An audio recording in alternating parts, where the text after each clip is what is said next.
ऋषि भाभी, in all honesty मुझे लगता है आपने आयजा भाभी, आप या फिर आपका ये बेटा, आपने तो मुझे बताया, बाबा से आज तक कभी किसी ने इस तरह बात नहीं की, तो मुझे बताया ही नहीं कि अंकल को डायबिटीज है। किसी ने इस तरह बात नहीं की जिस तरह आज तुम्हारी मॉम ने। बगैर चीनी की चाय वही शख्स पीता, बात भी जोड़ लेना तो वो लोग खुश नहीं हो। चीनी की चाय वही शख्स पीता ना जैसे ना जब से शादी हुई है कुछ ना कुछ हो ही रहा है घर पर। आज मेरी बच्ची के साथ इतना बड़ा हादसा हो गया। कभी जानने की कोशिश की है सच, कल को कुछ भी होता है इस बात का कौन जिम्मेदार। अस्सलाम वालेकुम नाज़रीन, चालबाज ड्रामे की नेक्स्ट एपिसोड में देखेंगे कि सब खाने के टेबल बैठे होते हैं तो ईशा सबके लिए चाय बना के लाती है और कुछ और भी मीठा सा बनाती है। तो रोहान तारीफ़ करता कहता है आप तो इस तरह करती थी तो आप तो आयजा भाभी से आगे निकल जाएंगी। तो आयजा भी बैठी होती तो उससे कहाँ ये बर्दाश्त होगा कि कोई उससे आगे निकले।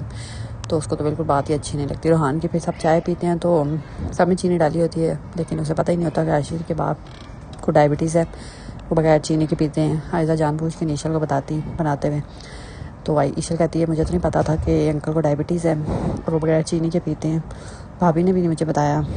तो आगे से आयजा कहती है ज़ाहिरी बात है बगैर चीनी के पिएंगे तो उसका मतलब यही है ना कि शुगर है, इसलिए चीनी वाले तो नहीं पी सकते। खैर फिर ईशल दोबारा जाती है चाय बनाने के लिए स्पेशल अलग से अंकल के लिए। तो चाय बना के आ रही होती किचन में, उसका पाँव तक गिर के पाँव ज़ख्मी हो जाता है। तो फिर आशिर उसको कमरे में लेके जाता है। तो ऊपर से ईशल की माँ भी उस दिन पता नहीं कहीं से टपक पड़ती है और आके चढ़ पड़ती है और कहती है कि क्या हाल कर दिया आप लोगों ने मेरी बेटी का। अगर कल कुछ हो गया तो कौन जिम्मेदार होगा, आप या आपका ये बेटा। मतलब आशिर के बाप को सही खरी खरी सुनाती है। ईशल की माँ तो आशिर को बिल्कुल अच्छा नहीं लगता कि उसके बाप से इस टोन में बात कर रही है। तो ईशल की माँ तो बातें सुना के घर चली जाती है।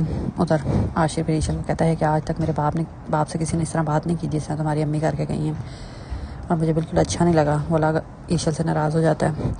उधर आयजा सर को कहती है कि ये ईशल के पेरेंट्स, इनके आगे तो हाथ भी जोड़ लेना तब भी ये खुश नहीं होंगे, अजीब लोग हैं। मतलब असद के दिल में बुराई डाल रही होती है ताकि असद दो टोक बात करे।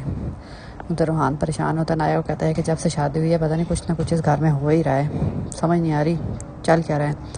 तो नाया भी आगे से रोहान को कहती है कि तो आपने कभी सोचा नहीं इस बारे में कि सब क्यों हो रहा है, किसकी वजह से हो रहा है, कौन कर रहा है। तो रोहान को अनाया की बात सुनकर बड़ी हैरानी होती है। मतलब ये किस तरफ इशारा करी कहना के जा रही है। अनाया तो एक तरफ आयजा की तरफ ही पॉइंट आउट कर रही थी कि जानबूझ के सब कुछ वही